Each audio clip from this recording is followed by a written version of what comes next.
Hello and welcome to your favorite late night content where we're here, we're queer, and we'll throw the after party. I'm your host for this evening, Sly, and I am joined by my lovely co hosts, Miss Abobissa and just Alexis Blake. How are we doing tonight, y'all?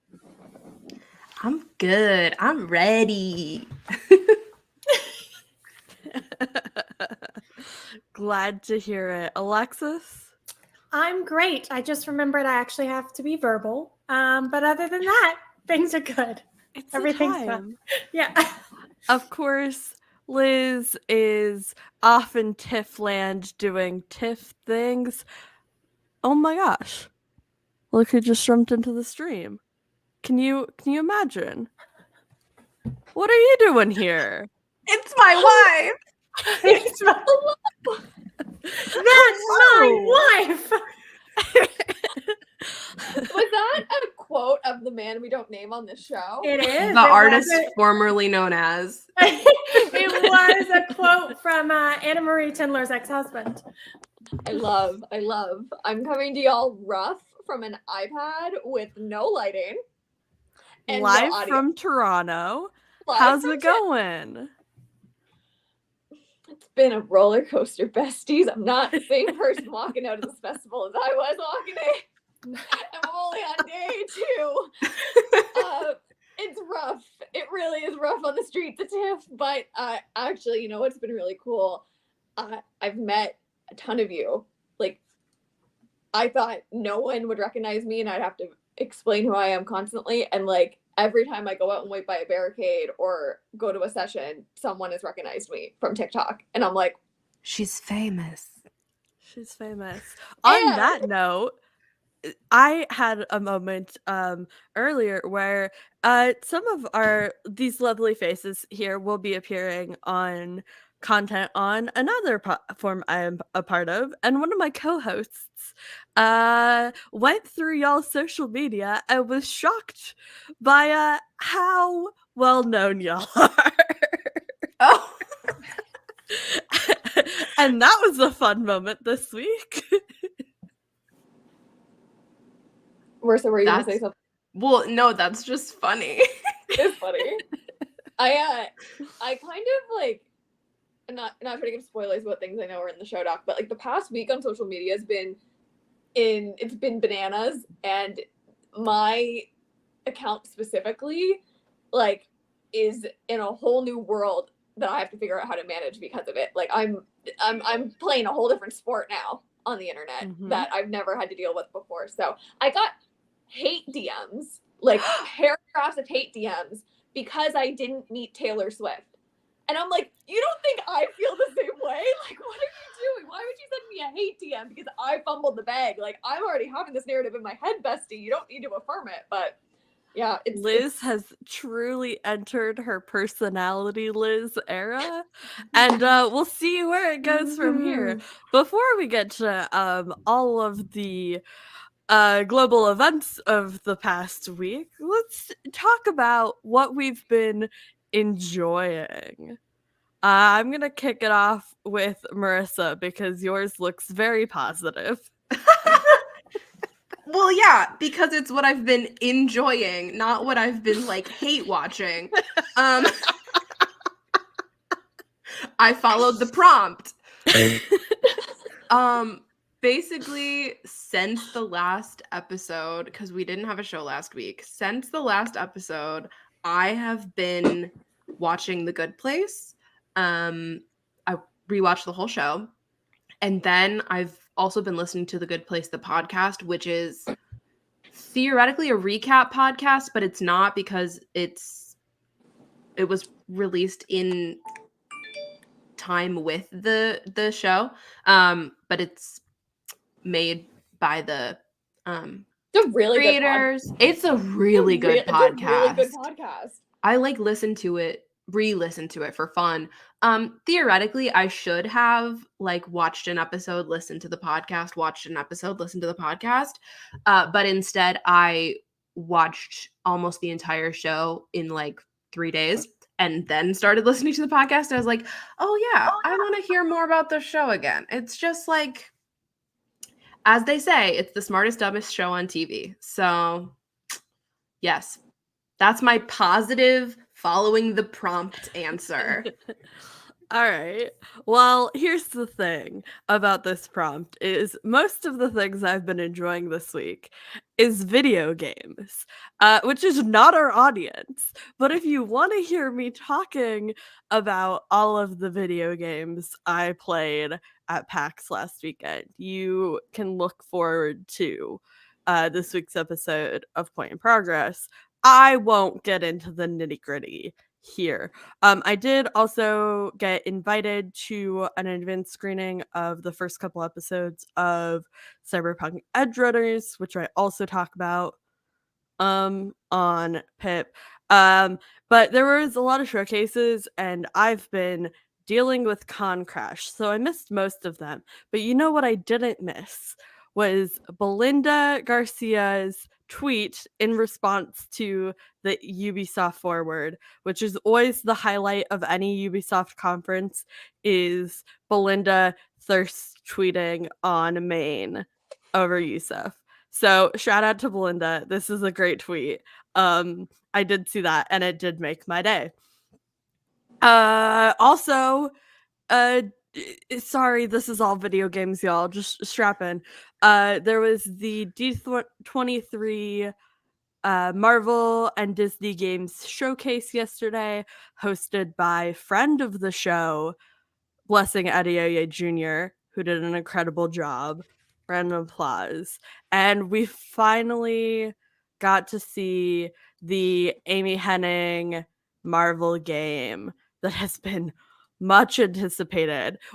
We didn't get a name. We just got a little preview trailer. Good for them. Drove up enough hype on its own. But something that our audience might actually care about, I found a TikTok talking about an idea for a fanfic and then discovered that the fanfic currently has 3 chapters posted, and it was really good. It destroyed me. It's Marauders characters. It's called In the Fires of Our Youth by Quinterluse. I'll type that in the chat for anyone who wants to look it up. But yeah, that wrecked me, and I immediately texted it to Liz without reading it. And let me tell you, Liz, it's good. I love Can't the wait. Marauders Oh. fic era slide. I love this journey for you. Yeah, I've been back in my Harry Potter era, and I'm not necessarily happy about it, but it's what we have to work with. I don't know what to tell you. But that's to be blamed on the lovely Liz. So I'm gonna throw it to you next. Liz, what have you been enjoying this week? I'm gonna come up with a witty response to that when my brain is working properly. I've been enjoying Sly sending me updates on a fanfic that I didn't think they would enjoy as much as they did. That's been the highlight of my week, truly, because I never know. Sly does not have a reading schedule. They have a vibe. So it could be any time of day or night. It could be any chapter, and it could be anything. It's not any one specific thing any of the time. So it's like one of the 2 p.m. times. One of the times was at like 10 p.m. and I was sitting in the Seattle Convention Center annex in a lobby waiting for my friends to finish playing some games at the PC free play, and I was reading this fic and texting Liz. So in that moment, because Sly was like, I'm busy all weekend, don't expect to hear from me, like, don't tweet me, like, it's busy. So I was like being very respectful of space. And then I get these texts that are like all caps, screenshots, like underlined. I'm like, okay, yeah, let's talk about it right now, I guess, until you go to the next thing. Yeah, that was really the highlight of my week. So it was just like constant, oh my god. So that was great. I've been enjoying voice messages with Alexis. I feel like in the past 2 weeks we've sent voice messages back and forth, which I always enjoy an Alexis talk on my phone. I've been enjoying Marissa being snarky on Twitter to me. It's our love language. It's how we communicate. You looked very cute today in your little unicorn outfit. I'm a big fan of that one. I didn't know you did unicorn. Is that new for you? Oh yeah, I didn't know I did it either. Oh, okay. Even better. better. Like, unpack that later. So I was like, I did not know this was involved in the deal. It was, you know. No, yeah. Yeah. What do you do as a unicorn? Because there's no songs to sing or lines to recite. Nope, there isn't. Just vibes. Yeah. It's like a character that doesn't exist, but kids like the idea of a unicorn princess mashup is like a 6-year-old's dream. Oh, okay. So, yeah. Yeah, I love a little improv. It's great. I love that. Mm-hmm. And now I'm at TIFF, and I'm enjoying. What am I enjoying? A lot. I met Max Gao. Everyone loves Max Gao on the show. Official after party alone. I got a FaceTime from Liz that included a Max Gao jump scare. It was the highlight of my day. It was as we were getting kicked out of the press centers, and I was like, wait. And anyway, so it was very chaotic. I met Max. There's a lot that I haven't enjoyed. I didn't enjoy missing Taylor Swift. I didn't enjoy the heat today. It was very bad, or the blisters on my feet. I've met a lot of you, which I've really enjoyed.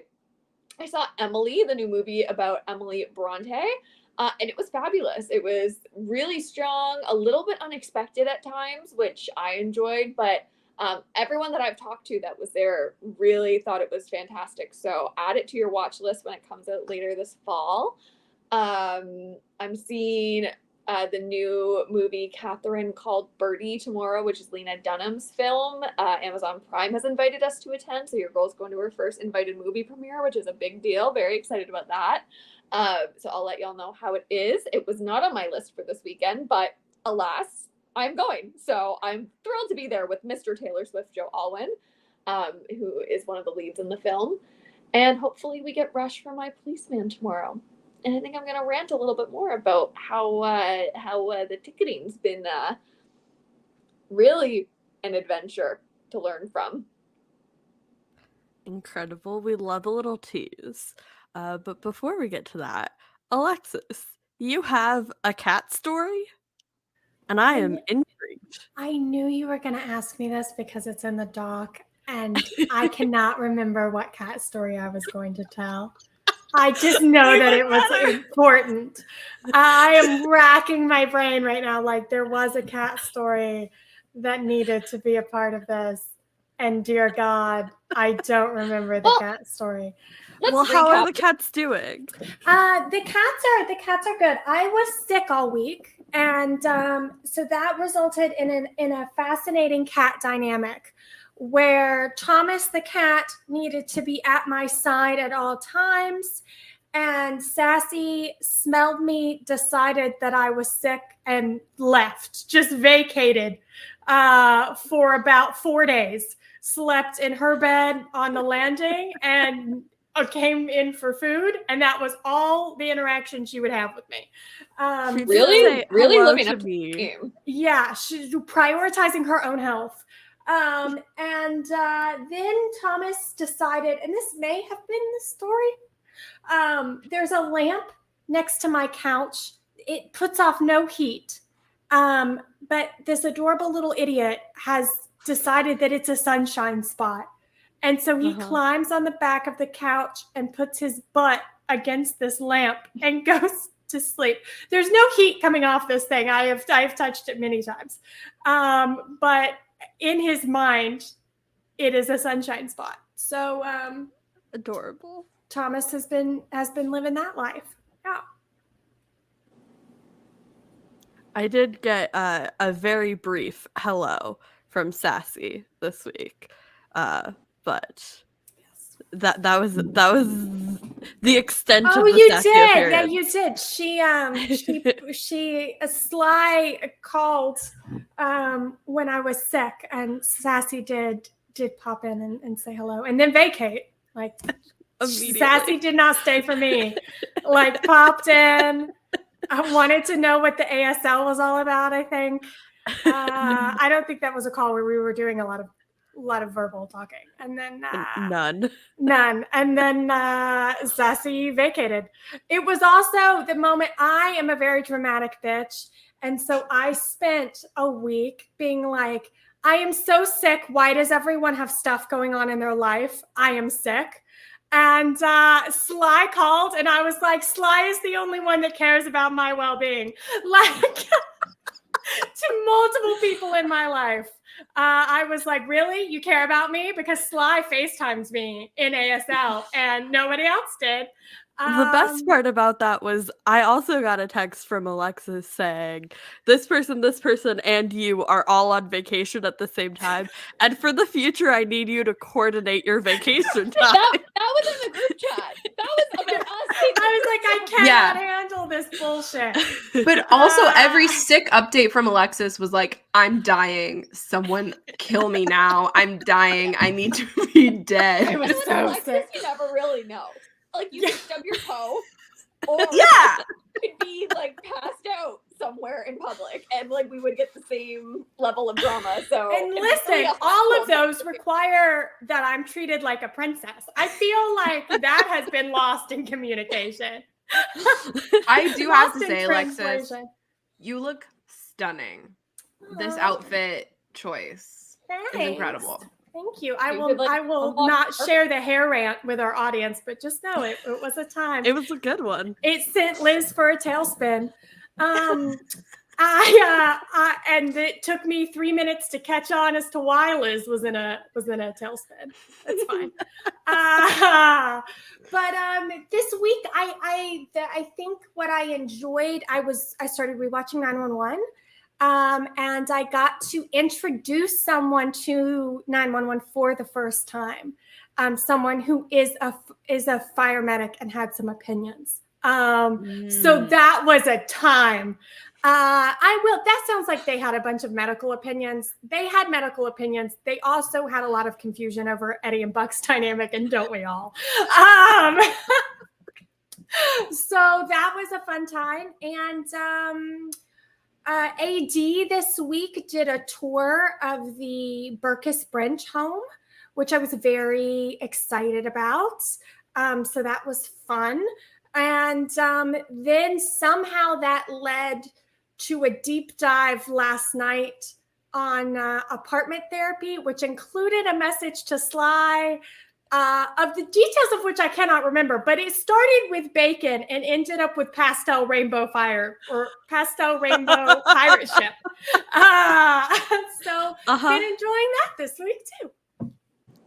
All right. Well, speaking of cats, we're going to talk a little bit more about cats in our infamous second segment, the rants. So, Alexis, I'm sorry. What's your rant for the week? My rant, well, it's kind of a two-parter, but the important part is that my rant is about the fact that Captain Bobby Nash the cat and I are now best friends. That's Love to see it. In tweet. Liz, you teased your rant a little bit at the beginning. What are you ranting about? Before that, Alexis, I would like you to address JJ's comment because I am also asking the same question. Also, I have to read the comments on my phone. I can't see them on the screen, so. I will say I am glad it looks shimmery in midnight blue. It is actually like a jewel-toned verdant green. Like it's very green. But every time it gets photographed, people tell me that it's blue. So I wish that that's what it was. Midnight's being released on my birthday confirmed. No, I'd love to see it. Hello. I'm gonna rant. I have like no brain cells left. That should be the rant, but I'm going to attempt to talk about ticketing. And I feel like I also forgot to mention the very important Broadway related update, which is that tonight Leslie Odom Jr. high-fived me. And I'm feeling many kind of ways about it. He's shorter in person than I thought he would be, but his smile lights up the entire city of Toronto. So, sorry, a brief update before I rant about ticketing. So valid. Marissa? I am going to attempt to recap every pop culture moment in the last 2 weeks, like since our last show. and specifically the things that I care the most about. And you'll find out what those are later. I love the chaos of this rant section. We got, important cat personality conversations. We got a deep dive on ticketing. We got an update in pop culture, and I'm talking about spreadsheets. Are we all ready to kick this off? I'm never ready, but me neither. Let's go. All right. I have had multiple encounters with spreadsheets this week. All right. The first being I was working PAX. I work as an enforcer. It was my first show back since East 2020. So it was something, but I got to experience the joy of the spreadsheet that all of the department managers have access to, and oh boy. The first thing that happened after our last show was Taylor Swift announced her new album Midnights the day after our episode, right? It was Sunday. I think it was Sunday. Then that was a slow week. Then we get to the Venice Film Festival, which was just I think it's actually still going on. But the most important newsworthy events were the Don't Worry Darling days, which Liz has made about 25 TikToks about, which you can all go watch. I binge them all. They're wonderful. Hugs my videos. I appreciate using your rants for my benefit. I also forgot to mention that I saw Catherine Hahn in the flesh tonight, and I screamed at the top of my lungs that I love her, and she went, "I love you back!" And a lot of people were screaming that they loved her, but I'm taking that as a win for WandaVision. So ticketing's a mess. TIFF used Ticketmaster, and it broke for literally everybody. I'm okay with not getting tickets when it's on me, but it was not on me. It was on the system. So this is Captain Bobby Nash the cat, and honestly, I'm just really impressed that I knew how to pull that up. So it's gonna take me a minute. Anyway, so that's Bobby Nash, and she was found on a fire truck on the 911 OG set. We have discussed her before because she has better facial expressions than Ryan Guzman. But this week, something really important happened, and that was that Captain Bobby Nash the kitten ended up getting... So I was just hanging out, taking a break, chilling in our HQ, and I was in there with a bunch of big wigs from the department I work in, and they were talking about this infamous spreadsheet, and I was like, God, I love a spreadsheet. So we had this whole spreadsheet conversation where I was just very enthusiastic about spreadsheets, and I got a little bit of pushback, and I don't appreciate that. So at Venice, of course, we have the press conference, the Harry Styles. My favorite thing about the movie is that it's a movie, all of the Chris Pine memes, Florence arriving late with an Aperol Spritz looking fantastic, all of the red carpet looks, the whole, all of the things that happened at Venice that everyone who's ever been on the internet knows about. Then, literally the next day, Lea Michele goes into Funny Girl. Also that night, a new cast goes into the Woods on Broadway. Nobody cared about that. I want to hear more of Marissa's ranks. I'm enjoying it so much. But if you want to talk about ticketing, which no one did, we all want to talk about Lea Michele being able to read.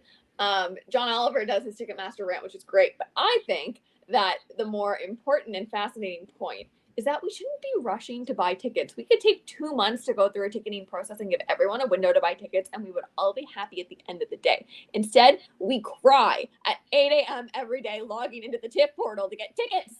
So this is also the cat, and honestly, it was just labeled Bobby the Bath Gremlin, and I was confused as to what that meant, so that's why it's on the screen right now. But anyway, important this week, Captain Bobby Nash the kitten had her big girl spay at the Friends Animal Society in Los Angeles, and I commented to see how she was doing, and they commented back. So obviously we're best friends, and I don't think that's gotten enough attention on the internet. All right. So the other piece of spreadsheet news that happened, I then got to like explore the manager spreadsheet. It is very cool. It is very detailed. But then a couple days later, I was hanging out with a new friend who like we have a bunch of mutual friends, and I pitched MC University to them, trying to get them on an episode. Only to find out that Mario was already in talks with them about the same exact episode, but he didn't put it in the spreadsheet. Oh. Okay, so yes, Leah Michelle went into the Woods. That's not what we're talking about. We're talking about Into the Woods. Leah Michelle went into Funny Girl. We're not talking about that. We're talking about Into the Woods because the exact same night Leah Michelle went into Funny Girl, a new cast of Into the Woods came in, including Stephanie J. Block and Sebastian Arcellus, who are married in real life in the roles of the baker and the baker's wife. And Stephanie J. Block belted Justifies the Beans, and the internet lost its mind. So ticketing is really distressing when you are trying to do movie reviews and you can't get tickets to see the movie. I'm doing My Policeman content and Harry Styles content, and I can't go to any of the My Policeman screenings. My only shot is going to the premiere tomorrow, which means I have to go stand in the rush line for press and industry at 7 a.m. for the box office to open at 8 because my Ticketmaster account didn't let me in this morning, and I missed the tickets that our friend Victoria Organa, who I'm doing this weekend with, you should follow them, got. It's very distressing. So this is another picture of Bobby Nash the cat. I'm showing this one because it is below one that just says Angsty Ryan, that I believe is a photo of Ryan Guzman from Step Up 2. I'm not sure, but the combination of those two is really funny. So anyway, we're best friends, and this means that I want to have them on the show. I want to have the cat on the show. And when I talked about this in the group chat, we then veered the conversation. So there was this whole thing about Mario not putting it in the spreadsheet, and I pitched a show to somebody who was already, been pitched this episode, and that was whatever. And then I thought that was going to be all right. I was like, wow, that's a lot of spreadsheet happening this week. And then earlier today I get a text from my lovely wife asking, does anybody know anything about spreadsheets? And let me tell you, okay, I said the internet. I really meant like 25 musical theater accounts on Twitter. Then the queen died, condolences, but more importantly, the internet then made a meme out of it because Trisha Paytas, controversial, is about to have a baby. And so everyone said Trisha Paytas' baby is going to be reincarnated as the queen, or the queen's going to be reincarnated as her baby. Then Trisha had to make an apology saying she hasn't given birth yet. Then people were worried about where the corgis were going to go. Then D23.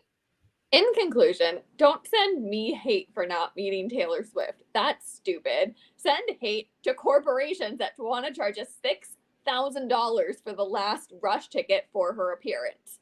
That is a number that should never be associated with people going to something for entertainment value. That is ridiculous. The system is far from broken. We all know it. We have to stop giving into it. Stop buying premium tickets. You're helping no one. The conversation kind of became about having the social media people on the show, and that would be great. But more importantly, I want the cat on the show. And I was a little disappointed that she was not featured in the promo for season 6. But quite frankly, the promo was so devastating. I'm now glad that she is not associated with it at all. And hopefully that means that she is not the one that dies in the promo, because I would raise hell. And that's all. Here's the thing about the promo. I haven't seen it because it was not captioned. Fun fact. So all I know about the promo is JJ and Alexis's reactions to the promo.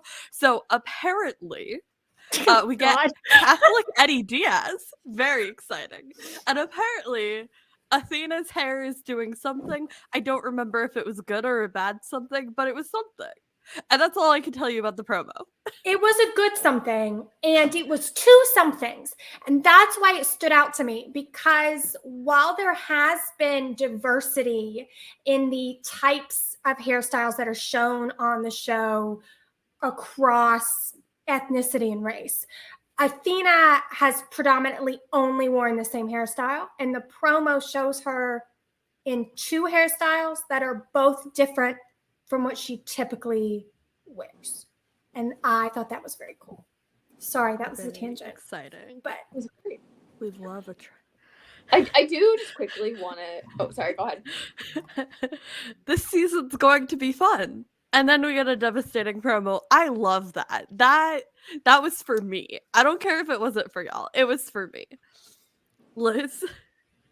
Oh, I just wanted to say that Marissa dropping in the last 20 seconds of her rant that the queen died is one of the most iconic things that's ever happened on the show. Sorry. On the topic of Marissa's rant, let's talk about D23. Woo! Can I quickly share what I know of D23? Because the list is very short. What I know of D23 is Vic and I walking down the street and her showing a photo of the Thunderbolts with Bucky Barnes in it, and me saying, "Is that Bucky Barnes?" And Vic saying, "Yeah, I guess that's Bucky Barnes." And then we didn't speak of it for another 10 minutes until we sat down. So what's going on with that?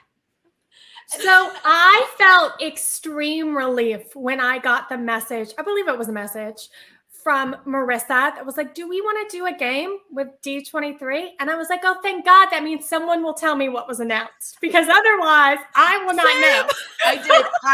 I said I would make a list, and I made a list with the help of Twitter.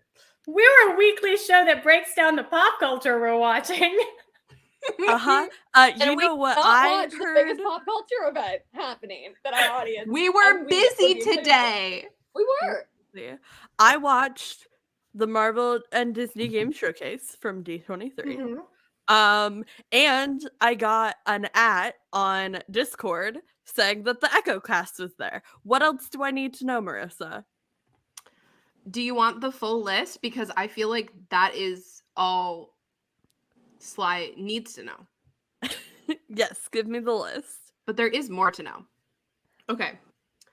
I think this is in order. I don't know if it actually is. Apparently, are y'all enjoying the police right outside? Absolutely. I can hear it. It's so loud. They keep turning the sirens on and off right below the window. You can't hear it. The light bar and sirens. Is that what? I have no brain cells left. What are you saying? What are you saying? Nothing. Don't worry about it. Okay, explain it to me later. We'll unpack that later. Please. D23? Yeah. Okay. Marissa's got the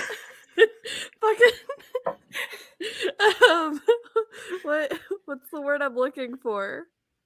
I think you're going with like praise hands. I was don't going know. with surgeon about to operate. Like she's just like the communion prayer was what I was trying to think of. Those were communion hands. Sly has been very Catholic the last couple days. Let us talk about D3. Bucky Barnes. Let us talk about D23.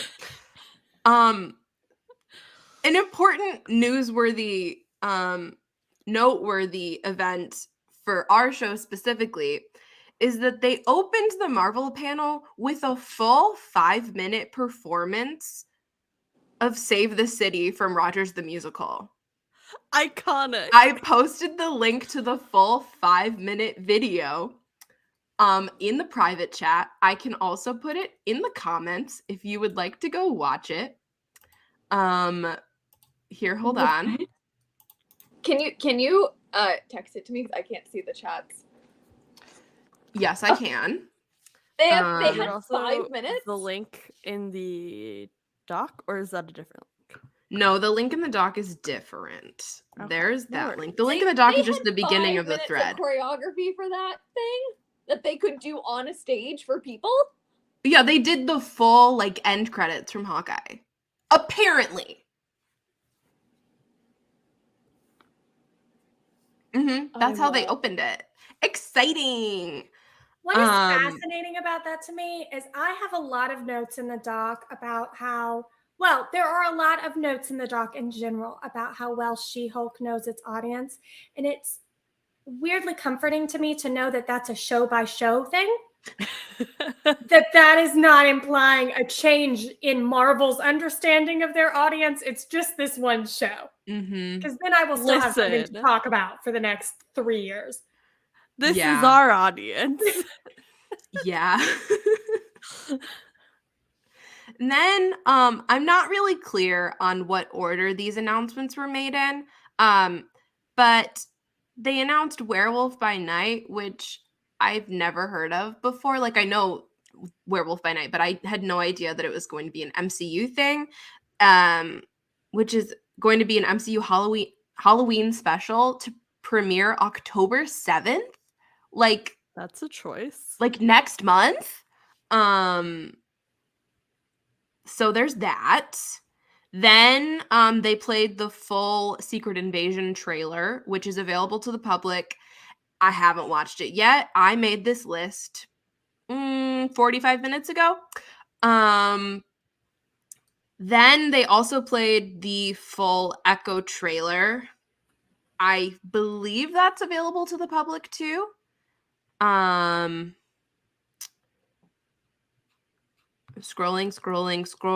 Kehe Kwan is joining Loki season 2.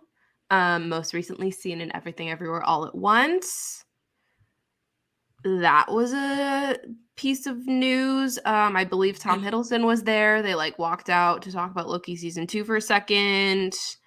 And then we got to the Thunderbolts. And the full Thunderbolts lineup, which is, where is the picture? It's Yelena, Bucky, John Walker, Alexis, Ghost, and Taskmaster, I think. I can't scroll all the way up to the picture. I believe that's the lineup for the Thunderbolts. JJ commentary.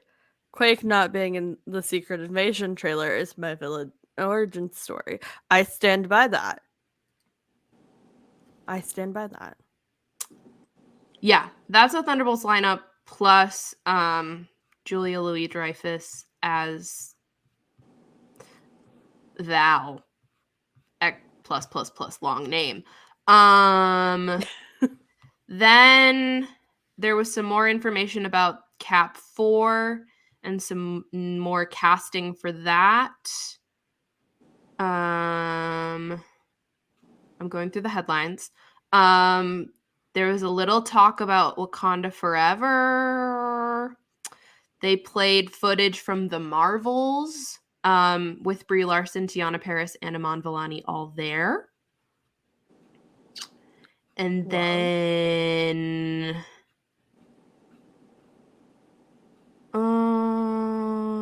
that's it. Is that everything I wrote in my list? Oh, Anthony Ramos was there for Ironheart. Matt Shackman is directing Fantastic Four. Charlie Cox was there for Daredevil Born Again. And I think that's all of it. All right. I'm going to have us all pick out what things we're excited for out of this list. And I will start. Marbles, Echo, maybe Thunderbolts. We'll see. I have really high highs in the Thunderbolts and really low lows. I think like I find Alexi and Yelena's dynamic very interesting, like as entertainment value. It's not healthy, but I do think it's really fun to watch, which makes me a bad person. And I also am in my brain, buddy comedy Bucky and Yelena is going to be great. In reality, I have deep fears about copying and pasting Winter Widow plots onto Yelena. So, also, I hate John Walker so much. And if Bucky's forced to be nice to John Walker, I'm going to punch a wall. That's my thoughts. I'll call you She-Hulk in that green shirt punching through walls. Keep your knuckles loose. Don't tuck your thumb. Really? I didn't tuck my thumb. I'm gonna write this down when I punch a wall. Liz learning how to throw a punch. Do you not know how to throw a punch? No! Do I look like someone gonna throw a punch? Honestly, it is occurring to me just now that there are people in this earth that do not know how to throw a punch. Send me a to-do or send me an instruction guide because you never know what tomorrow is going to be like when people start, Yeah. Wow. The world is a fascinating place. Listen, when I was a sophomore, disclaimer out there, we do not condone violence. We're talking very hypothetically. Thank you. Continue. I'm not talking hypothetically. When I was a sophomore in high school, I took women's health, which was all girls gym, and there was a section on self-defense where like a man from a self-defense place came in and taught us how to punch and kick. So only use violence in self-defense. We had but that also in like my gym class, but it went a little bit differently. But also like maybe hit a wall if you don't like what's happening in a movie you're watching. Can I tell you what I'm excited about with D23? Please do.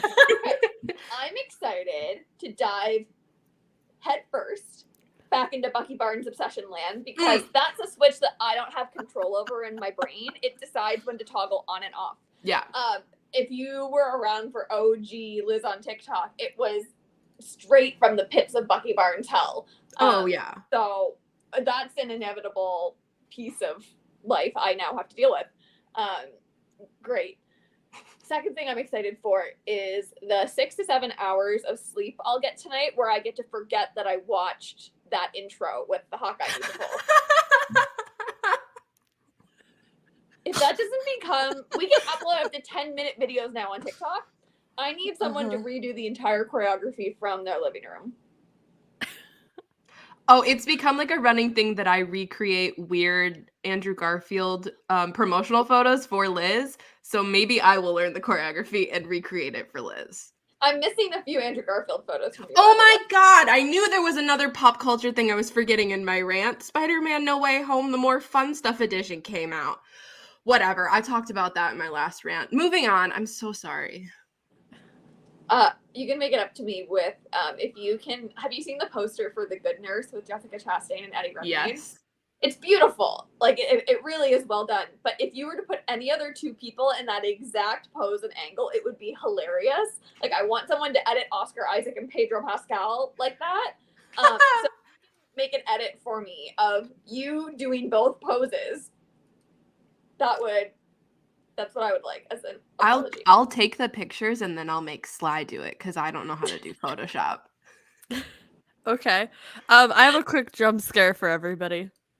Oh my god!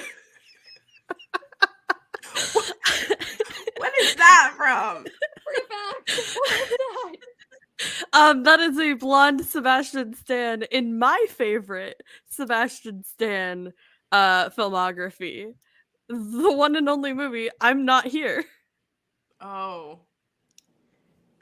You know what? I'm also not here. I gotta go pick up a pass for tomorrow for TIFF. So this is my cue to dip. I also didn't watch She-Hulk, so I can't watch the rest of y'all's discussion. But thanks for having me for a quick cameo. Thanks for joining us. We love a Liz jump scare, and we will see you next week. Bye, Bye. Good luck at Rush. Goodbye. Alexis, And with that, as the resident Bucky Barnes historian, what are your thoughts on the Thunderbolts? Listen, I think I am on the internet somewhere saying it'll be fine because there are like 1,000 iterations of the Thunderbolts. You literally cannot go wrong. This iteration had not occurred to me.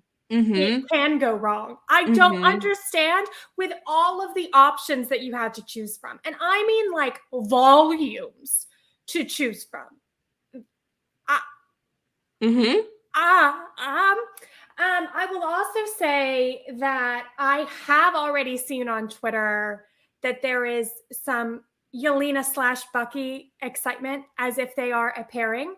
And I would just like to reiterate that while that is ace erasure, some people on this live show care a lot about that representation making it to the big screen and will be really pissed if we copy Winter Widow storylines on to Bucky and Yelena.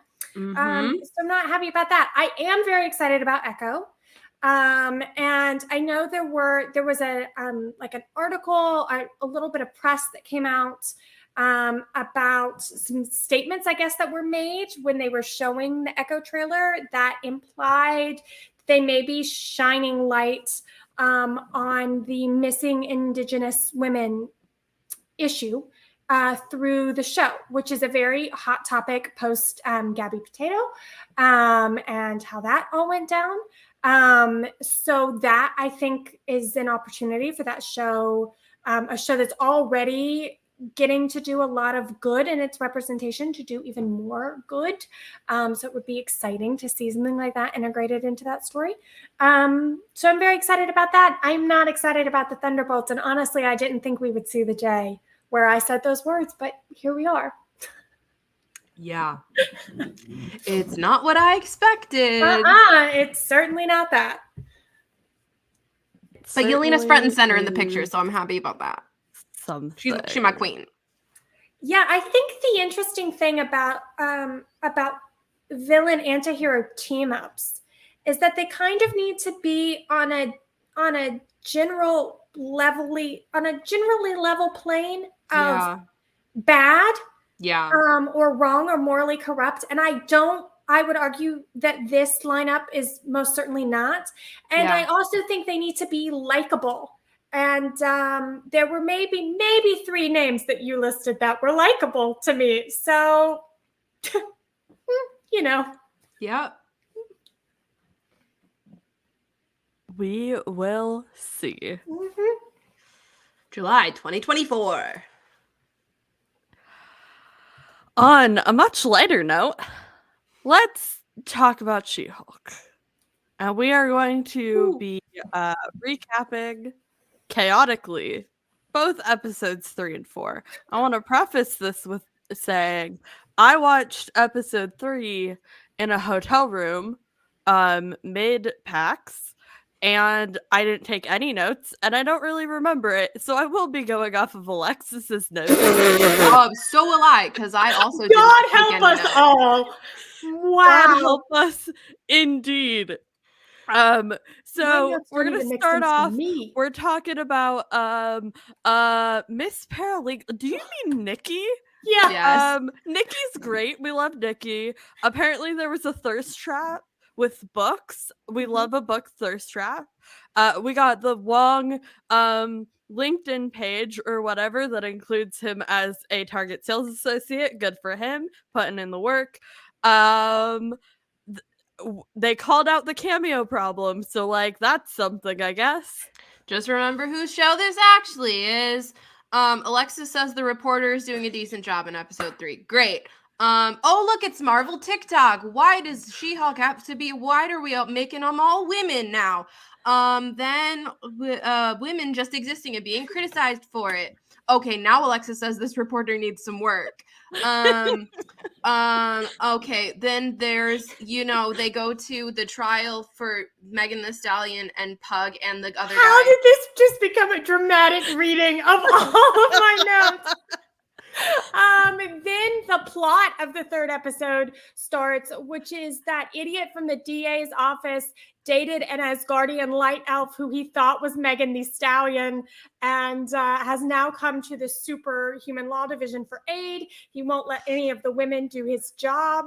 And so he chooses Pug to be his counsel. And then it happens, and they have the trial, blah, blah, blah, blah, blah. The end thing is Megan Thee Stallion and She-Hulk twerking, and people were mad about it. And then we get episode 4, which starts off with a bad magician, which is something. He has a portal ring. He's causing interdimensional rifts. Wong pops in. We get some Sopranos spoilers that some people were very mad about getting spoiled for them. That was interesting. And then... most important part, Madison is the one spoiling the Sopranos icon queen. Madison with 1 Y and 2 N's, but it's not where you think. Then Jen tries dating. Jen tries online dating. It doesn't work for Jen, so she tries online dating as She-Hulk. And suddenly it works. Wow, men like a powerful woman, apparently. Who'd have guessed? Nikki says hetero life is grim. And while that's going on, the court case is about the magician and the fact that he is opening portals and that's not cool. And that results in goblin babies falling from the sky. And so Jen is taken out of her date to go handle goblin babies. And then the doctor doesn't stay when Jen is Jen. And honestly, I cannot remember how the rest of the episode. Tatiana searched for the trademark. Yeah. And that was the episodes. Let's talk about it. Yeah. Can I just say, we all have notes about Winnipeg, Canada.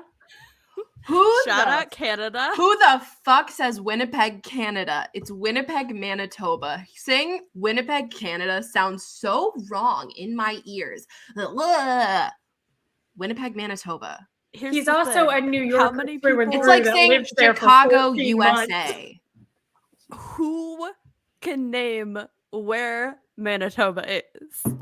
Present company excluded. Oh, you mean yourself? No, I mean just in general. Like people can't name where That's Manitoba fair, is. I guess. Yeah. But I don't know. I feel like it's Canada. Who cares about Canada? Besides people who care about Canada.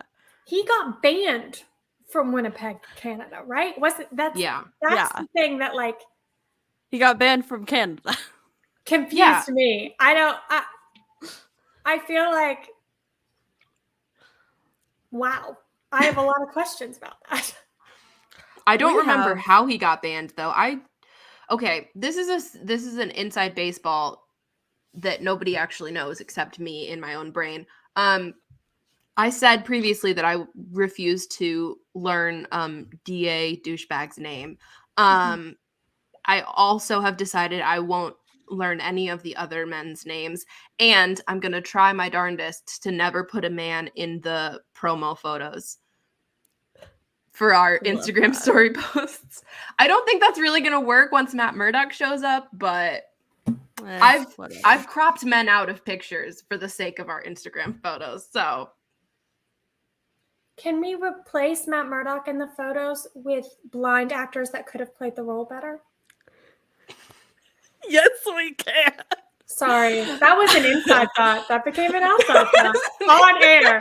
I learned this week that some of us don't say out-of-pocket things live, and it was a realization to me that means I shouldn't say all my thoughts out loud on this show, and that was not something that had been passed on to Alexis in a way she understood. I usually try to keep the out-of-pocket shit to a minimum, but if you manage to catch Thirsty Thursdays this week, you know that one of them slipped out, and I immediately regretted it, but it was hilarious, and I stand by it. But if you weren't there, you're out of luck. I'm sorry, but it was out of pocket. I would also like a counter for this episode for the amount of times I've tried to transition something and Marissa interrupts me. I love you. It's okay. But speaking of things we have questions about, let's talk about our WTF moments. That's a good one. Because my WTF sorry, we branded this and I didn't update it in my Hulk out moment of the week is the growing demon babies. That was a choice. That was a look. That's all I have to say about that. Any thoughts on the rapidly growing demon babies? It was nasty. Cool. Marissa, what was your WTF moment this week? Who wouldn't want to date Jen Walters? Why? Why? Same brain. She's a lawyer. She's an independent woman. And the moment you see her, you say, no thanks, I'm going. She made you breakfast. So with fresh squeezed rude. Juice. So rude. Jen Walters, I am available. A mood. Alexis, what was your Hellcat moment this week? The aftermath of almost being abducted by 4 men. And that Jen chose not to report it, which I understand is a greater, or could have been. I think if it was handled a little differently, it could have been a commentary about that real life issue. But as one of the things I find so interesting about Jen in this show is that she frequently makes decisions that I don't think most lawyers would make. Like not reading the fine print of the contract for the Superhuman Law Division, for example. Like acting like she had never been in a maximum security prison before when she works for the DA's office, for example. And on that list would be not reporting this abduction, because even though she could handle it, it doesn't mean that other women that those 4 men were after could handle it. I thought that was a choice. We're not getting a lot of examples of her being a really good lawyer, and that's very upsetting. Yeah. I will say the Emil Blonsky, I think there were some examples of her being a really good lawyer in that moment. I think we got examples of her knowledge of law in the conversations with Wong, but there have been some choices made.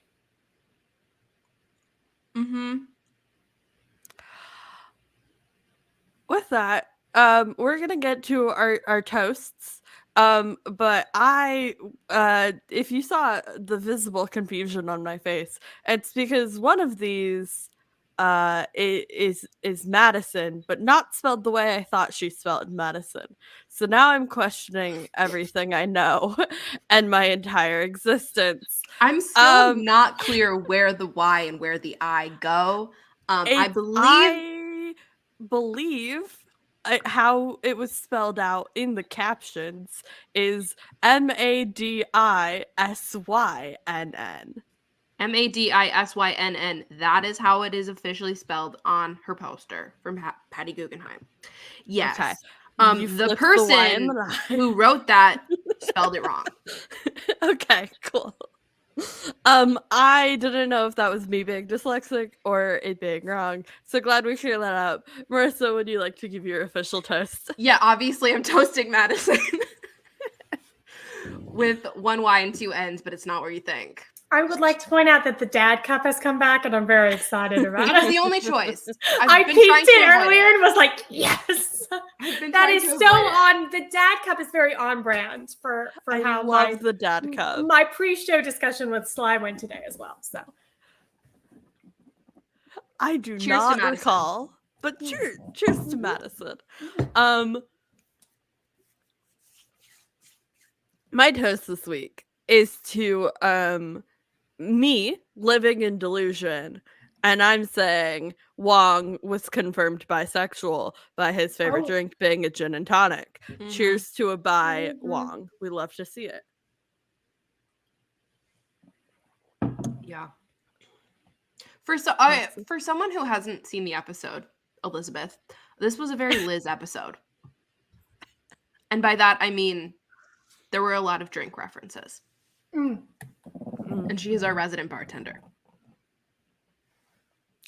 She's our resident drinker. I don't yeah. I don't know what I would say resident bartender. There's some Patreon content. Liz trying to be a bartender. According to her show bio, she's it's something about making drinks. I can't remember. What is funny about that is I think of Sly and JJ as bartenders, and like as a unit, like Sly and JJ, like one would write Buck and Eddie, but it's Sly and JJ and they're bartenders. That's how we would work. Yep. Yeah. That is exactly the vibe. You are correct.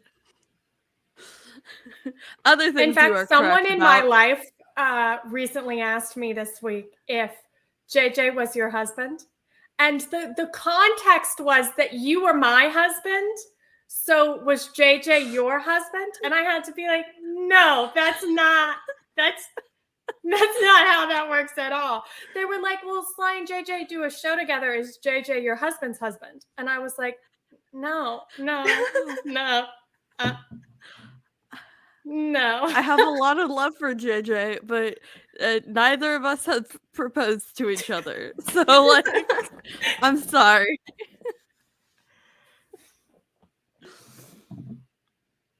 This has been chaos. Alexis, please just tell us what your toast is. My toast is to Wongers. In part because on Allie Plum's podcast, which I listened to because Liz sent it to me under the assumption that cats would be featured, and there were no cats, Allie Plum. There were no cat sounds in the podcast. In both Allie Plum and my wife's defense, my wife being Liz, Allie Plum promoted that episode of the podcast on Twitter by saying, if you hear cat noises in the background of the episode, I apologize. So I don't think it was a guarantee that there would be cats. It was more a disclaimer if there were cats. So it was false advertising. Yeah. But in that episode, it was mentioned that phrasing was, they were giving credit to that term to the actress, which I thought was very interesting and very unique and neat and exciting. So cheers.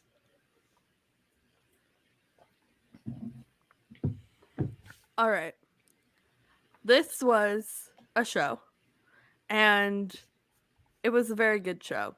I'm gonna kick this off by being the Debbie Downer, because looking at our reactions, so this show, both of these episodes kind of cemented that it's not for me, and that's okay. It's a good show. It's a great show even.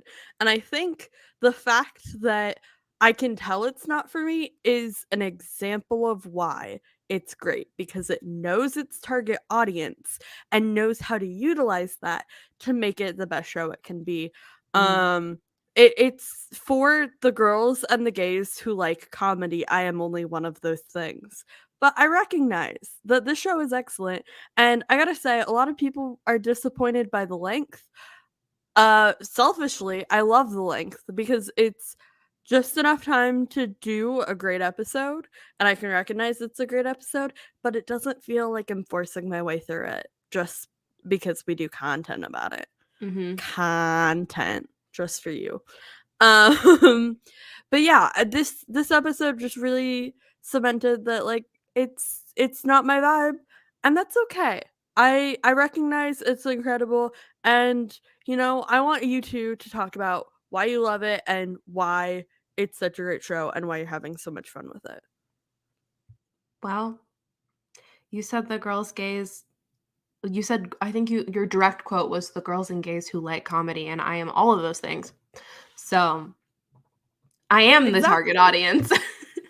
And I think like that's the answer as to why I like it, because I feel like, I don't know, also I feel like I'm the target audience in general, but also like even more pared down from that, like the day-to-day more bland aspects of the MCU is something that I just find very interesting. And like the pedantic questions, like I literally have made a TikTok video asking like who owns the trademark for Captain America, and the fact that that is theoretically a question that is going to be answered within this show is just like very fun for me. Like the idea that someone can trademark and then sue for the rights to a superhero name that does not belong to them is hysterical to me, and also like exactly what I've wanted from the MCU,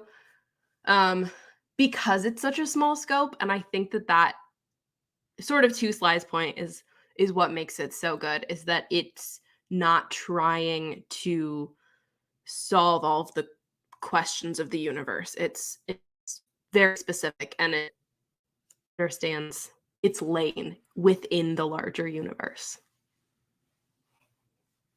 And done. Alexis, do you have any thoughts, Alexis? I will say that this is a show that was definitely not my show when we started. I was firmly in the I can understand that this show is doing great things camp, and it can also not be my show because I do not do great with the comedy, as we all experienced together while I tried to understand the second season of Only Murders in the Building. The audience got to go on that ride with us, with Alexis, as she tried to figure that out. So, but I will say episodes 3 and 4 really sold me on the show, and got me to a place where I was like, no, I do enjoy it. I do look forward to watching it. I watched these episodes twice, which is not something I would have done for the first two. And I think for me, the difference is that I can vibe with comedy, I guess, if there is interesting commentary happening at the same time. And I think this show has been very smart in the way that it has utilized and told commentary. The fourth wall breaks, but more specifically, it seems to have a great knowledge of itself, like to call out the cameo issue, and to gently remind the audience whose show they're actually watching. The comment that was made, I believe, in episode 4 about the excitement that Wong was back and how it gives the show Twitter armor for a week. That type of commentary has really endeared me to the show. I think it's very smart in making those choices. And like Marissa said, I'm a girly pop that really likes the more mundane aspects of the MCU. They could go even deeper for me. Like I would, like, if they wanted to publish a Marvel law book, I would read it. I have a lot of questions about some of the law that's happening. But I love that. I love that this show is capitalized on that.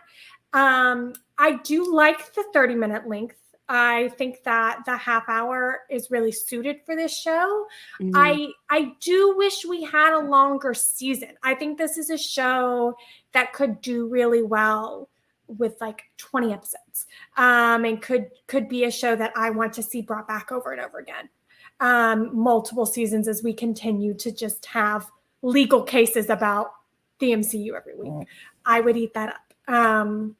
So yeah, that's how I feel about the show.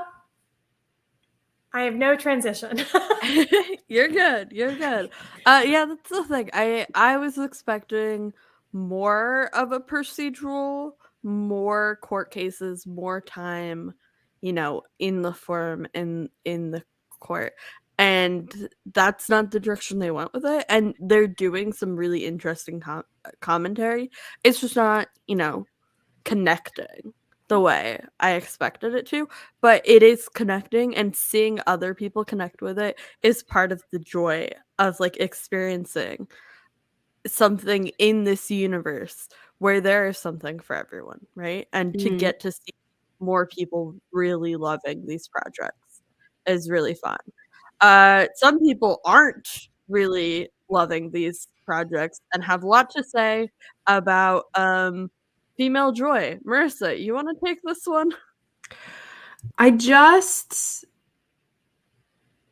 Who gives a shit if She-Hulk wants to twerk with Megan Thee Stallion? Like, keep it to yourself, please.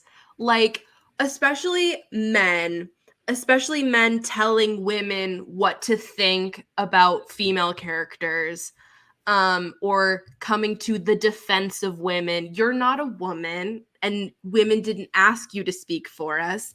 So please stop.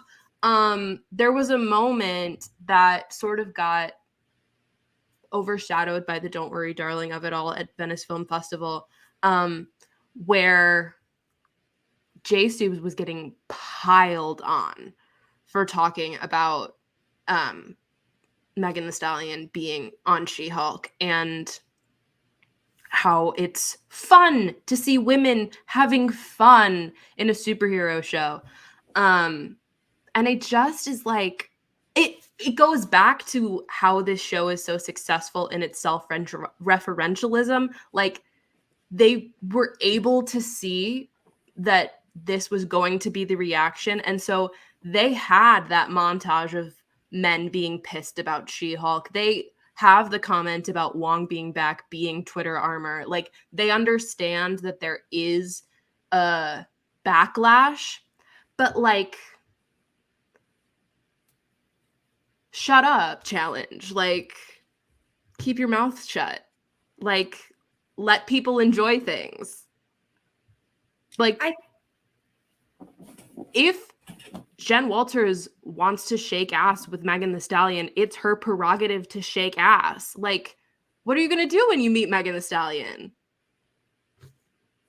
You're going to dance to Megan Thee Stallion music with Megan Thee Stallion. Like, that, like, it's a bumper to an episode. Why are you so upset about a post-credits comedy bumper? Like, this is a half-hour comedy. It's not like a revolution. It's so stupid. Why can't people just let people have fun? Why can't men let women have fun? Is the actual point. Sorry, I'm done now. You're good. No, you take it away. We love a rant moment on this show, as evidenced by the like 5 rants we've had so far on this episode. Right? But yeah, as we're talking about like Jen Walters as a character and how she's being portrayed and the relation between people's reaction to Jen Walters as herself and the reaction to her as the persona of She-Hulk, we did get some interesting commentary within the dating of it all. If anybody wants to speak on what we're feeling around that. I don't know. I can't really parse out if the attraction to She-Hulk versus Jen Walters is like a clout chasing thing, or if it's like a more like specifically sexualizing She-Hulk for being She-Hulk. Like, I'm not really clear on where that attraction is coming from, like in comparison to Jen Walters. Like, Tatiana Maslany is very attractive and Jen Walters is very intelligent and well-spoken and like a total catch. So like I think it's both a fetishization and a like, well, I guess either way it's a fetishization. It's either of the entity of She-Hulk or the, I don't know, the like brand Physicality. surrounding it. Yeah. I don't know how I feel about it other than men suck. I think this was a Alexis note about how the Hulk is being used as a confidence boost. Do you want to elaborate on that? I stole that from Marissa. But yeah, Missa, you had said something in one of when we covered episode 1 or 2 about maybe the show dealing with the story of Jen finding her confidence through She-Hulk, and that may be the reason that she is more successful dating as She-Hulk. Mm-hmm. I do think the show has been a little inconsistent in that, but we're only 4 episodes in. I think episode 1 and 2 played a lot with the idea that she was clumsy as Jen, even though she was smart and cute. You know, she was kind of nerdy and clumsy and offbeat, and she was not as She-Hulk. I think we got a little bit of that in episode 3 where she's being attacked and she has to take a minute and be like, oh, like I can totally handle it. So I do think there's the opportunity to play with the idea that she is more successful dating as She-Hulk because she is more confident as She-Hulk. I don't know that episode 4 sold me on that. Yeah. in the way that I wanted and expected them to. I will say that I did find it funny and relatable. I'm not She-Hulk, and I've been on every one of those dates. So I did think that was funny and cute. The other issue that I had, which is an issue I've talked about, I think, on this show before, is that in the romance space, both in print media, like in written media and novels, and also in visual media, we have a tendency to drop conversations about consent when a woman is leading the romance, right? So when a woman is initiating, regardless of what it is, we have a tendency to drop those conversations. I thought that She-Hulk, as a show that is breaking the fourth wall to have commentary, and as a female-led and written show that is playing with this dating sexuality piece, I think they had an opportunity to address that and they didn't. And there's a moment where there are actually a couple moments, right? There's a moment where she takes his shirt and he asks where it went and she doesn't say anything. And then there's the moment where she comes back and she picks him up and initiates again. And I think it would have been nice for there to be some remark made about that. Because the assumption seemed to be that a man that was dating her would want her to take charge in the bedroom because she was She-Hulk, which I think is a dangerous line for this show to walk, in regards to what you said, Marissa. And I think it's more dangerous because it is such an issue in the romance space at this moment. S. Massery has gotten a lot of criticism for the way her reverse harems are written, for example, where that is a dynamic that if it was a harem, there would be a lot of consent expected from the romance novel reader. But because it is a reverse harem, no conversations of consent apparently needed to take place in those novels. And that's kind of a trend in that space. So for all of that conversation to be happening now, I did think it was interesting to introduce that in this show and then not comment on it. Rant concluded.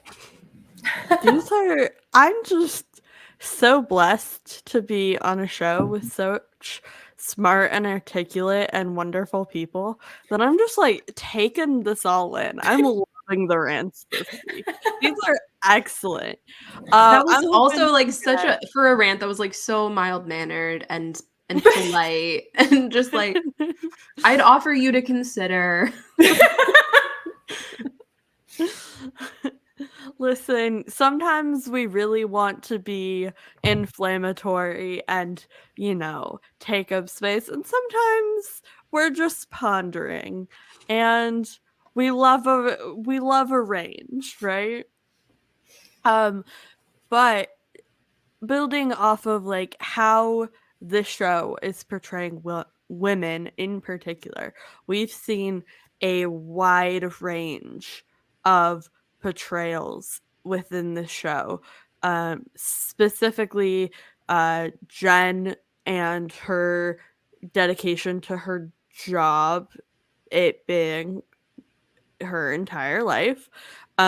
Nikki with the more like work-life balance, enjoying things, etc., taking time off. We love to see it. And then Madison in this episode, just partying it up. All play, no work. We love to see it.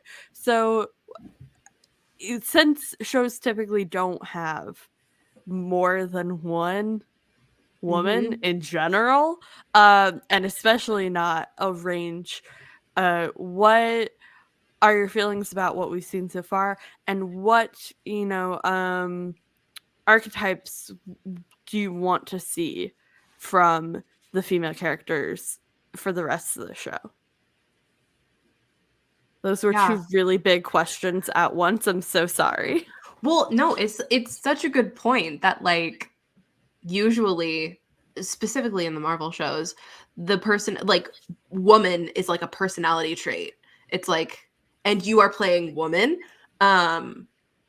Whereas with this, it's just like, and it was the same with Ms. Marvel, where you were given such a broad range of characters that you can like dive deeper. And going back to my favorite talking point, specificity is representation, and getting more specific broadens the viewing experience. So I feel like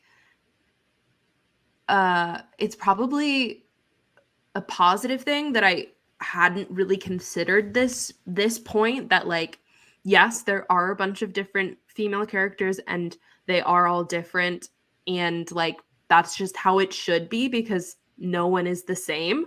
I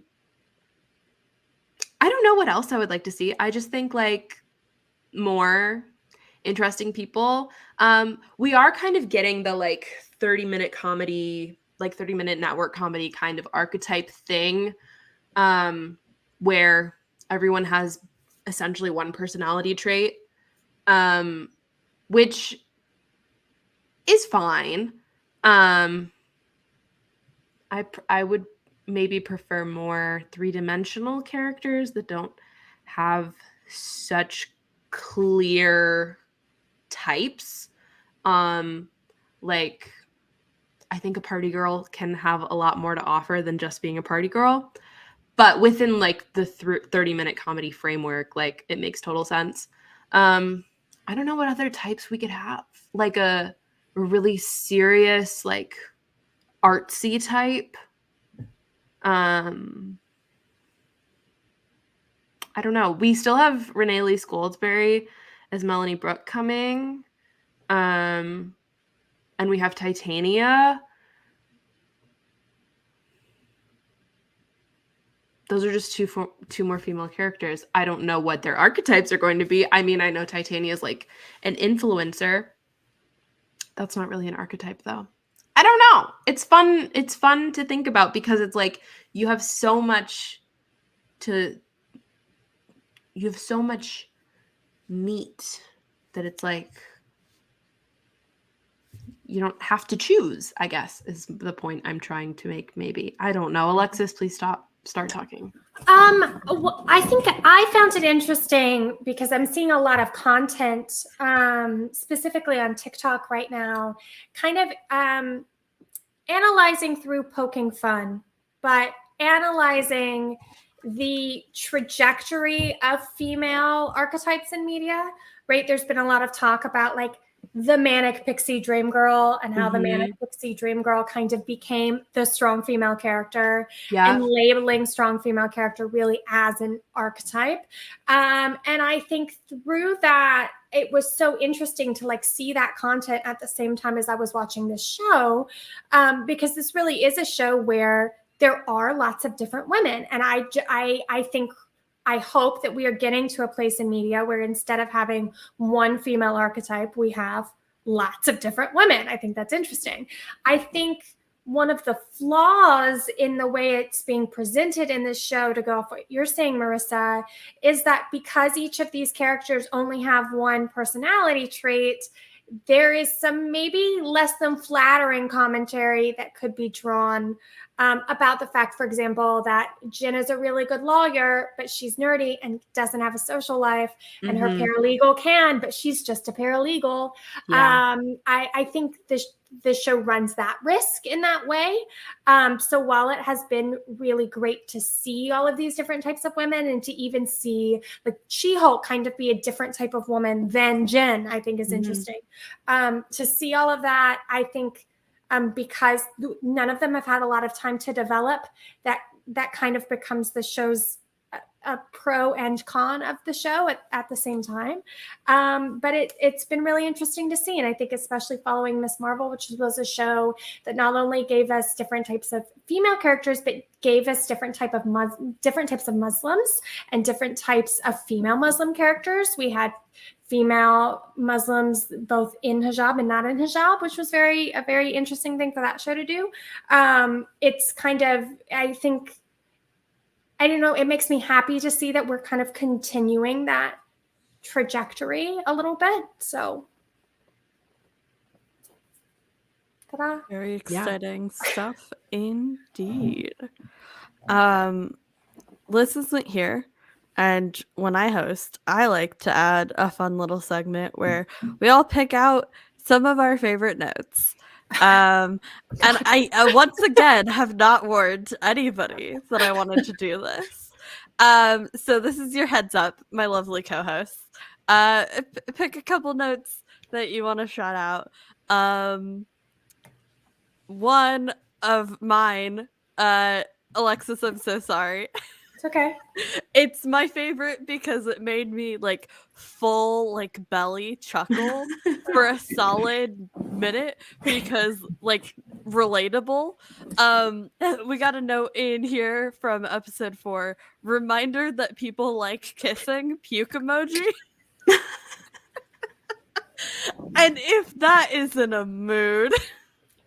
Yeah, that was. I will reveal myself and say that was actually a conversation Liz and I had a couple weeks ago, off mic, because I had not realized that was actually a thing people enjoyed. I have lived my whole life just thinking that everyone hated it and did it out of some like social pressure, and Liz had to be like, no, and I was like, wow, cool beans. Yeah. I don't identify with that A at all. Not me at all. I also have an Alexis note that I think is about Titania that I did not catch before. In all caps from episode 3, you have got her powers from a mafia hit gone wrong. Uh-huh. Yeah. Is that from the That lower is- third about Titania? Yeah, it was. Yeah. I did not catch that. That's hysterical. And it's repeated by one of the bad reporters. The one of the beautiful reporter of color. The actress has clearly never listened to the cadence of a reporter ever, but that's okay. And she kind of delivers. She delivers that one as well. And that's just such an interesting. Like it's kind of tossed out as like a. We don't know if that's like an internet tabloid story or a real story, but I would like it to be a real story because I like the mafia. Lots of mafia in episodes 3 and 4. Lots of mafia indeed. Yeah. Another iconic moment in these notes is from Marissa this time. It just says she, all caps, is Liz.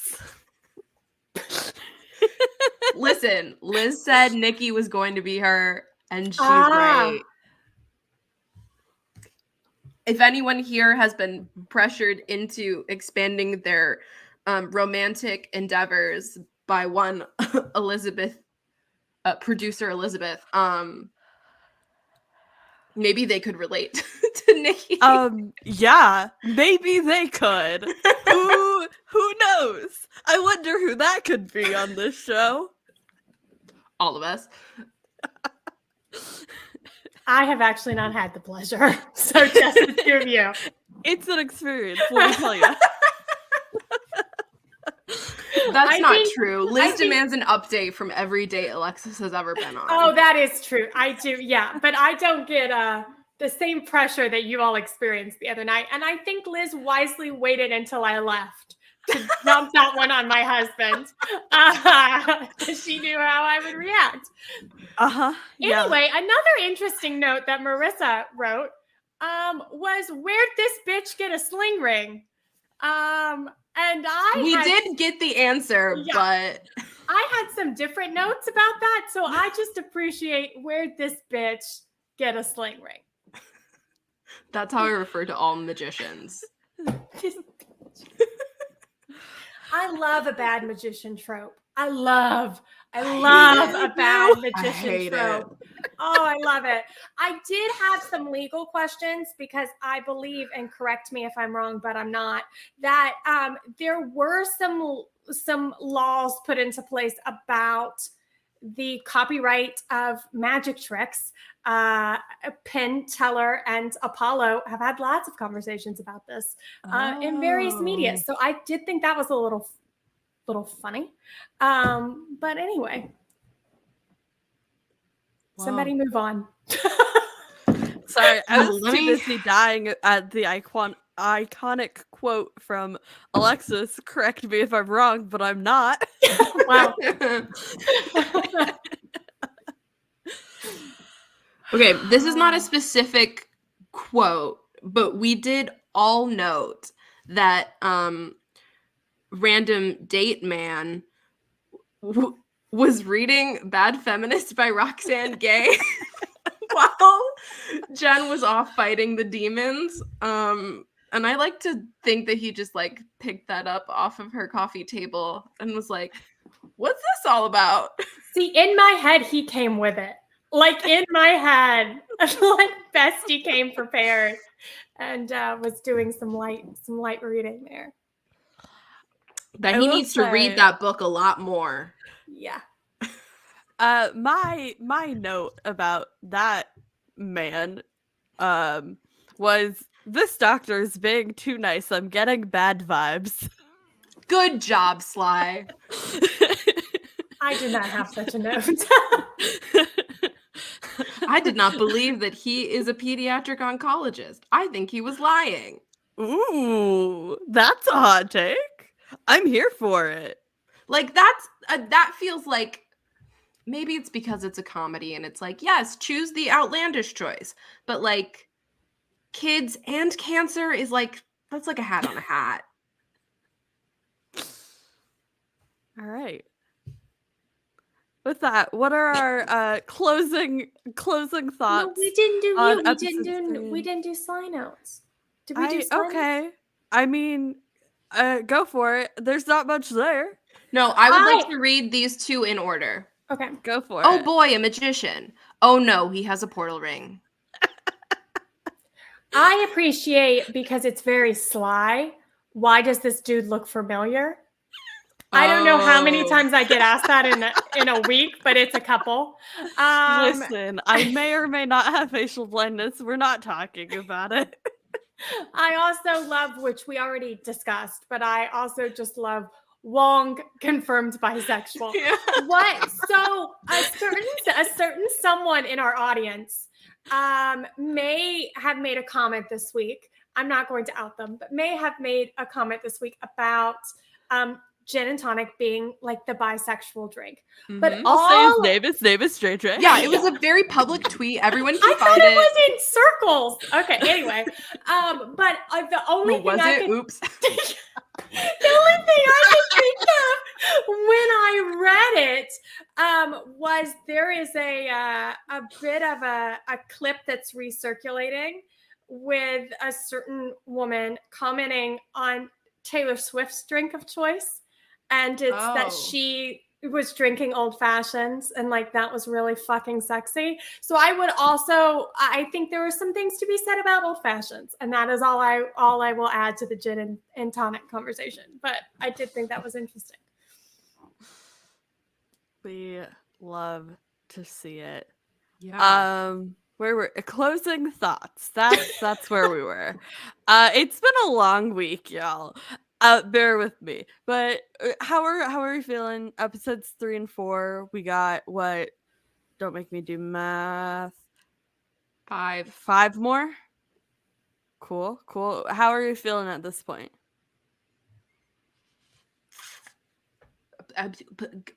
Good, positively optimistic. I am ready for things to ramp up. I'm ready for more Titania. I want to know what's the deal with the dudes who robbed the Asgardian construction worker. A lot of new Asgard references, which I'm really appreciating because like some of my favorite things in Love and Thunder were just like the everyday reality of living in New Asgard. So like seeing that come into the everyday reality of She-Hulk is very fun for me. Yeah, feeling good. Still having fun. Alexis. If there's ever a pause, just assume to start talking. But I had like a big brain thought in the Okay. middle of that, and I was trying to figure out how to integrate it, and I No. don't think I can. That's So understandable.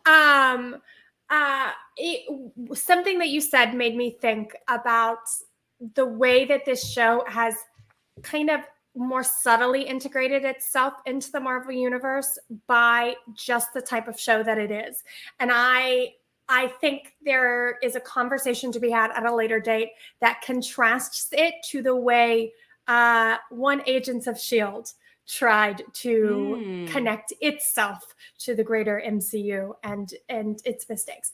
But I will say, sorry, Sly. I know Sly is an Agents of S.H.I.E.L.D. person. I'm sorry, my love. I am an Agents of S.H.I.E.L.D. person.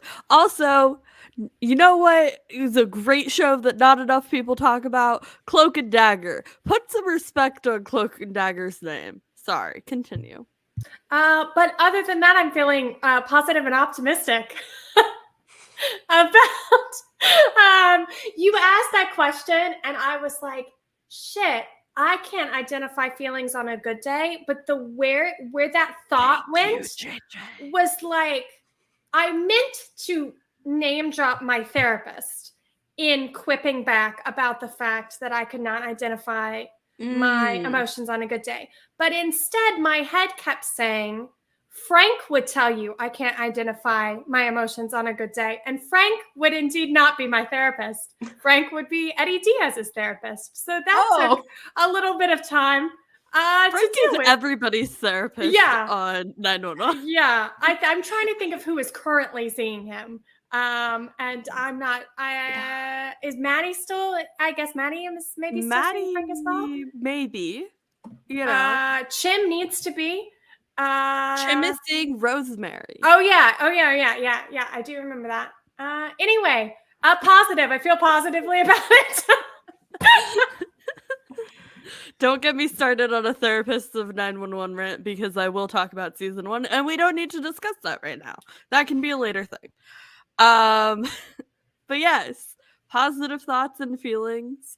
I'm so incredibly overjoyed that y'all are having fun with this show, and it seems like it's pretty much everything you were looking forward to. It's really good. It's great. And I'm not upset that it's not for me, because there have been a lot of other projects that were for me. And, you know, it's time to let other people enjoy things. And if you have a problem with that, fuck off. Hell yeah. Speaking of enjoying things, that's not the next segment. Speaking of things that people should put respect on their names, like one Marvel TV show, Cloak and Dagger, we're going to talk about the other things that are under our radars this week. Alexis, your under the radar this week is, can my under the radar just be hyping up Marissa's? So yes, it can be. Let's hype it up. Marissa, what was your under the radar this week? I think technically this should be Alexis's, because I believe she is the person that told me about this. Maybe indirectly, but I believe she slid it into my TikTok DMs. There's a new American Girl historical doll. Like, round of applause. Number one. We love American Girl doll in this household. A second round of applause for the fact that she is a young Black girl living in Harlem during the Harlem Renaissance. And I'm going to read you her little description right now. Her name is Claudie Wells. Claudie Wells, TM, it's trademarked in the description.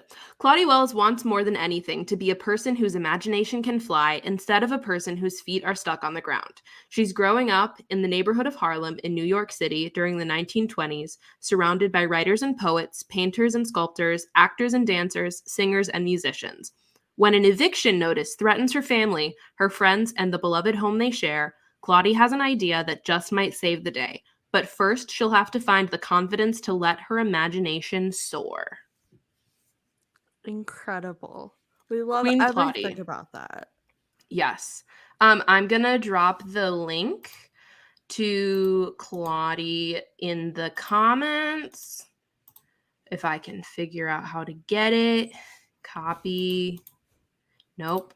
I will figure out how to drop the link to Claudie in the comments. I will do it right now. Okay, I got you. Don't great. worry about it. So everyone There can we go look at her and how cute she is. And I do believe one of the outfit sets includes a silk bonnet, which I know there was a lot of very positive discourse about in regards to Miss Claudie. So that was super exciting as well. Yes, she has so many outfits. And a dog. Absolutely.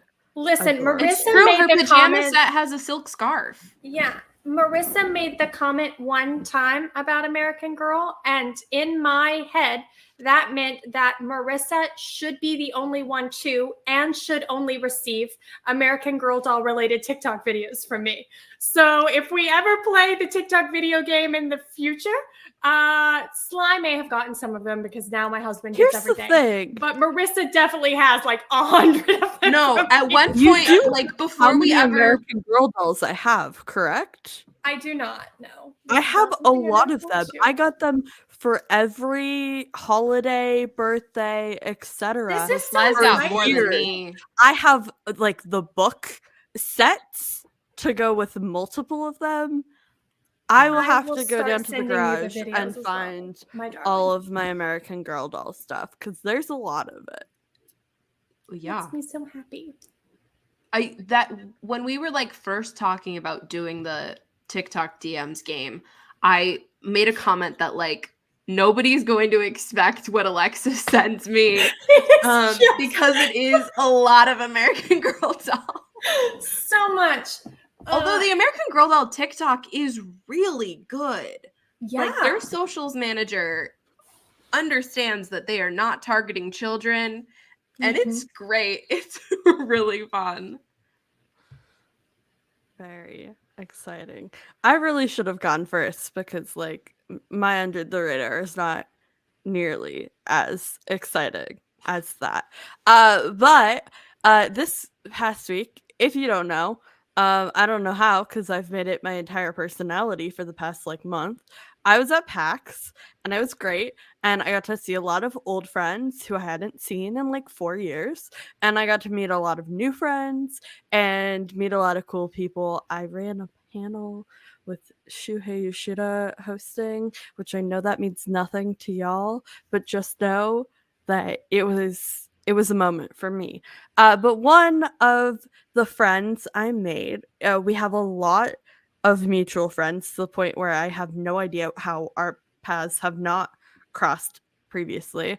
But his name's Jacob McCourt, and on TikTok, he's doing a history of games series that is really cool. They're like 1-minute videos talking about little niche moments in gaming history. And I understand this is not the typical audience for that, but the way he presents the information is coming from a place of educating and not shaming, and it's a lot of really fun little things that most people, even if they're big like gamers, might not know. And so it's fun, educational, also some funny stuff on there, but really cool friend of the show, so go check that out. And that was what was under my radar this week. But with that, it's been a long week for all of us, and I think we're going to start our closing remarks. So, just a reminder, one of our lovely co-hosts, Liz, is out doing all the TIFF things. Check out all of her content at Producer Liz on TikTok and Instagram, on Twitter with 2 Z's for you Canadians out there. I go check out all of her TIFF content. It's incredible. We love to see it. But Marissa, where can people find you? You can find me at Missabobissa on TikTok, Instagram, and Twitter. Excited to talk about all of the D23 news and all kinds of Disney and Marvel and theater and other stuff. Yeah, that's me. Check it out. It's a fun time. It's a lot of this. Alexis? I'm Alexis. I'm at Just Alexis Blake everywhere on the internet. And I recently have just been talking about my life, funny stories from grad school and outfits and embarrassing fan fiction stories that were seen by way too many people. Whoops. Anyway, that's where you can find me. And come say hello. Fun times. We might have to officially explain the tortilla story at some point based on one of your comments. We'll get to it later. So tune in next week to see if we talk about the tortilla warmer story, the origin story. The origin of the mighty tortilla warmer. But you can find me everywhere on the internet at Cyclone MC. If you want to see all of my face at various stages, I had a huge Twitter thread last weekend of all of my different outfits every day at PAX. One of my friends did comment that it's very funny to look at the difference in energy on my face between pictures 1, 2, and 3 every day. It is a little funny. Please laugh at it. I certainly did. And if you want to find my other shows, you can find me on Thirsty Thursdays on TikTok live, hosted by myself and one JBWay Watch. You can find me on the Point in Progress podcast, which records live every Friday night. You can find me on MC University, which season 2 will be kicking off soon as we figure out schedules, with so many incredible guests. I cannot wait for you all to see what cool people we have lined up for season 2. It's going to be amazing. And you can find me here on We'll Throw the After Party at After Party SHO on all the socials. You can find Marissa making all the memes and doing all the fun things. It's honestly an incredible follow. Go check it out for updates for all the show related stuff. And also, if you just want to laugh, we got range. We love a brand account with range here. And I almost said with that, progress has been made, but that is in fact not the show we are doing tonight. Wait. Hold on. Thank you, hold. Thank you, holding. And we love a pregnant pause. No, I'm sorry. Just Mm-hmm. The Emmys are. Yes, the Emmys are on Monday. So probably look out for an Emmy ballot on our Instagram and Twitter, and probably look out for me or Liz, probably me because Liz will be in a post-TIFF hole, live tweeting about the Emmys on After Party Show. Also, sorry, another quick under the radar, under the wire, Daniel Durant is on Dancing with the Stars. Yeah! Support Daniel Durant. With that, thank you for joining us, and we will see you for the after party next week. I again did not pull up the thing. Bye, everybody. Bye. Bye. Ta-ta. Au revoir.